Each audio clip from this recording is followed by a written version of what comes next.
Hello friends, welcome. I'm happy that you're here. If you enjoy fragrance, you found the right place. And I hope all of you are doing well, staying safe and healthy. As you can see, I'm relaxing in the back and my trusted coffee. What happened is I've been looking forward to making this video for a long while. It's one of my favorite fragrance genre. It's about classics, all right? A lot of time is I'm chasing the latest and greatest of the new fragrance. They're coming out a lot of fragrance each year, a lot more than the past. Sometimes I find myself kind of exhausted and needing to step back a little bit. And it is those times that I kind of take a breath and I reach for the classics. They give me the feeling of a slower stroll and maybe appreciating the fragrances more, because back then they don't turn out as many bottles each year. So I know, it's just a feeling that I have. The truth is often different than my feeling or what we feel, right? Or why should I say, our feeling sometimes are different than the reality. But it's just how I feel sometimes when I'm tired and I just want to appreciate things a little bit more instead of just running and chasing.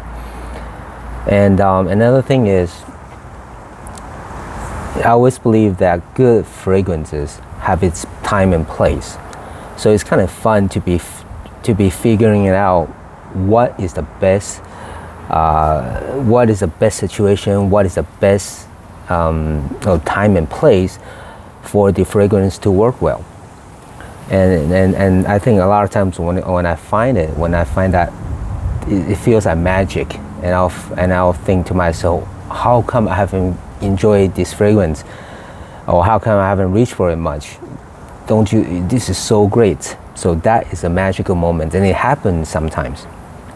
So with that in mind, I found 5 bottles in my collection that are considered classics. And believe it or not, it is only after, let me pull this out first. It is only after I gathered these 5, then I realized each one of these 5 fragrances are the first of its house's first men's fragrance. So they are first in each of their house for the men's fragrance. And it's kind of amazing to me. And maybe that is why I gravitate towards it and have an affinity for this 5 fragrance. So with that said, I'm just taking it easy, and I'll share with you this 5 fragrance. The first one is going to be from the house of Maurer & Wirtz. It's a German house, and this is their first men's fragrance. It first came out I think it was 1959. And this is a new edition.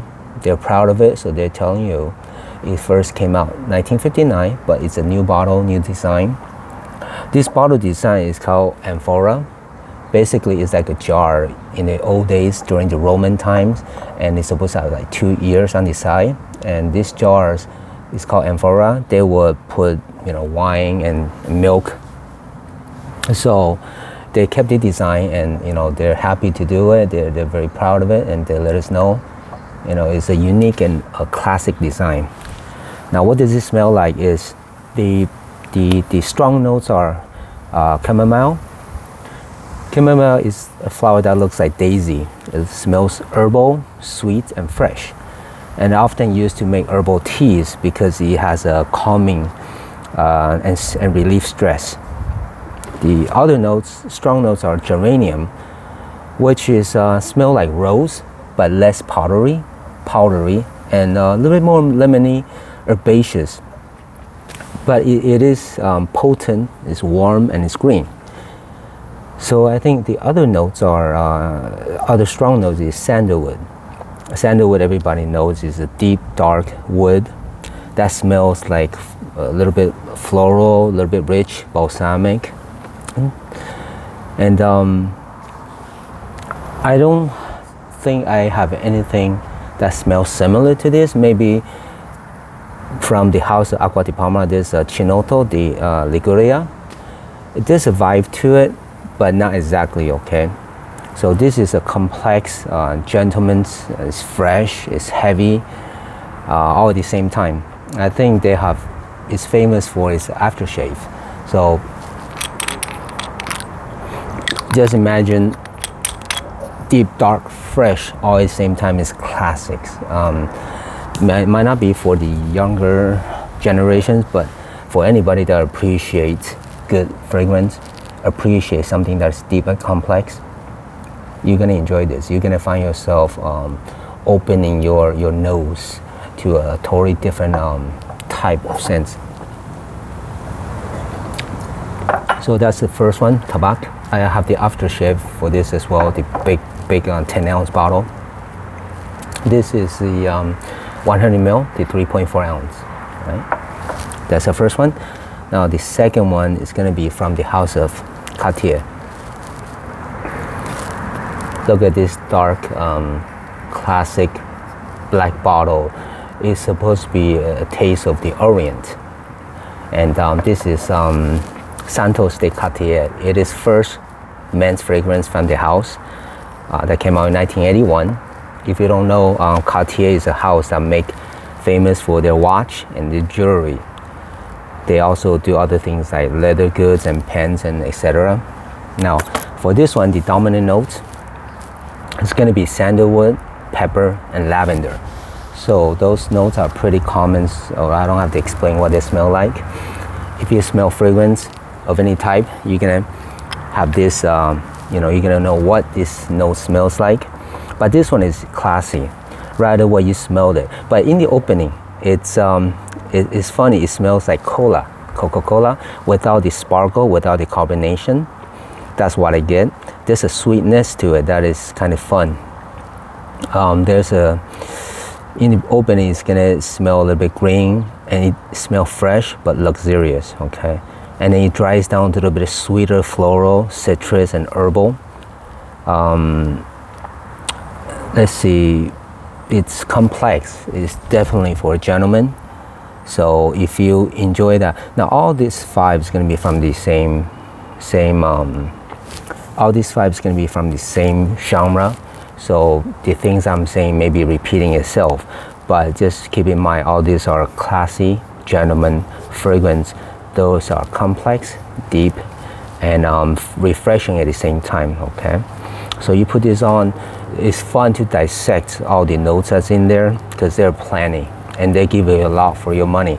And even though all these five are cheap, they're cheap not because they're bad, but they're cheap just because it's been it's been out for a long while and people forgot about them maybe. But they're so great. That's why it's even better. You'll be able to explore more of these classics. Sorry about the plane. It's a nice single engine Sienna. Cessna, is it Cessna or Sienna? I think it's Cessna. Okay, now we're ready for the third bottle. It's from the classic house of Dunhill. This is their first men's fragrance. Dunhill for men. Dunhill is a British house that's been around for a long time, since the 1893s. They started out making men's clothing and luxury goods. They even make like accessories for cars. They also did tobacco. But the first fragrance, this one came out in 1934. That's when they started. And look at this bottle. It's simple, the cap is plastic and the atomizer is decent. All of these are not cheap in their bottle, okay? They don't skimp out on the atomizer. This is really nice. Look at that. Perfectly good atomizer. Now the strong notes it's going to be lemon, lavender. Now lavender, leather, geranium, and some oak moss. Okay. The most what I get from this is it feels cozy and it's refined. It's cozy from the wood and the nutmeg, but also have the freshness from the citrus and spice. Okay, there's also leather and vetiver, and you know what? It's a little bit bitter. That's the fun part. You can smell the bitterness from the atomizers as well. So imagine all this combination, concoction all put together.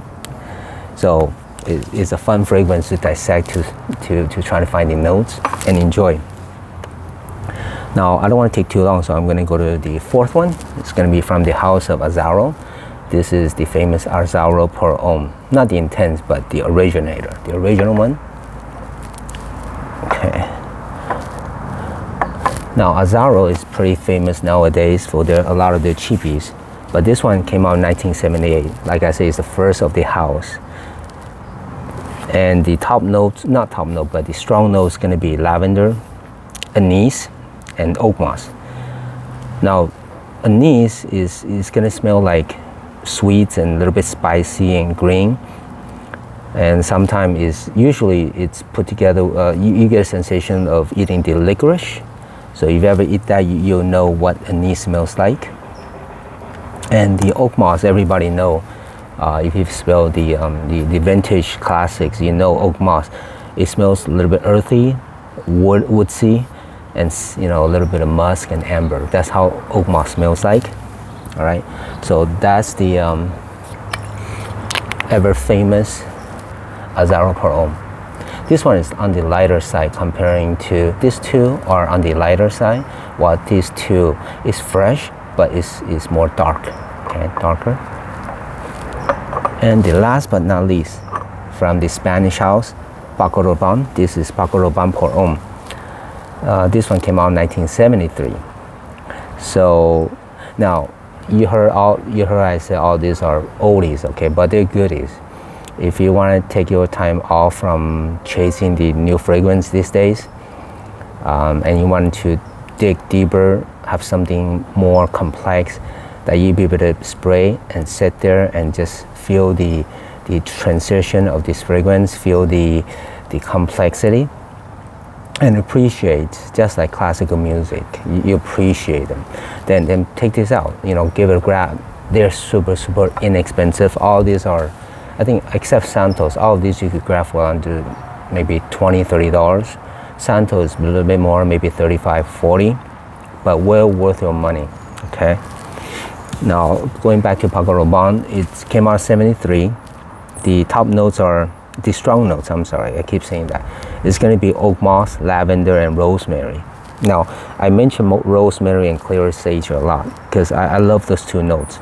The rosemary in here, because rosemary is kind of pungent because it's very strong. It smells like mint and it smells like eucalyptus, but it's also herbal, and it has like a pine wood smell and charred wood. See how interesting the note is? So I love this one. It's fresh but also herbal at the same time. What is similar to this one, maybe Bogart from Jack Bogart. I think Bogart came out in 75 after this one came out in 73. So this Bogart was copying this one because I also have Bogart and they're similar, but Bogart feels more diluted. So now I have to say, all these are not the vintage, not the original from its time. So unfortunately, I don't have any bottles. I wish I have. I can only imagine how powerful they smell back in the day, especially before Ifra, who kind of control the ingredients. Ifra can start doing that maybe after 2014 maybe, or 2012, 2014. So they kind of restrict a lot of the ingredients and the especially the herbal, the oak moss, what the fragrance company can use. So with that in mind, all these are maybe neutered or watered down or reformulated. But especially with Santos, it's a little bit light. This is the EDP. There's also a concentrated version, but I only have the EDT, and it seems a little bit airy to me. I can still get the zest of the scent itself, but I got to imagine the original formulation is a powerhouse, and same for all of this. So with that in mind, give it a try. I really think you want to give it its time, and you understand that everything has its place, And this is actually more complex and more, honestly for me, more enjoyable, more fun than most of these scents nowadays. So I find myself reaching for this, even though I don't use a lot of it because I have too many bottles. But whenever I want to relax for myself, this is what I go for. Okay, there are a few more that I go for. Maybe I'll bring them too. But hey, these are the top 5 that I go for. With that in mind, we're doing this hobby for fun, and if you want to expand your journey into fragrances, you got to give everything a try, right? So you can see, maybe if you're younger and these are not for you, that's fine. Give it a sniff. You never know when you're gonna start appreciating and come back to this. Just like when I first sniffed Polo Green, I thought it was pungent, it was, too strong, too powerful, and I hated it. I was maybe, 10, 11, or 12 years old when I smelled my dad's Polo Green. But then it stuck with me, and now I really, really appreciate it, and I look for it too. That I should have brought that here too, but that one is too obvious. Everybody knows about it, so I kind of want to bring 5 that's not super well known, even though I know this one is well known. But hey, I enjoy them. So with that in mind, thanks for watching, and as always, I really appreciate you guys watching, and do come back. All right, see you next time.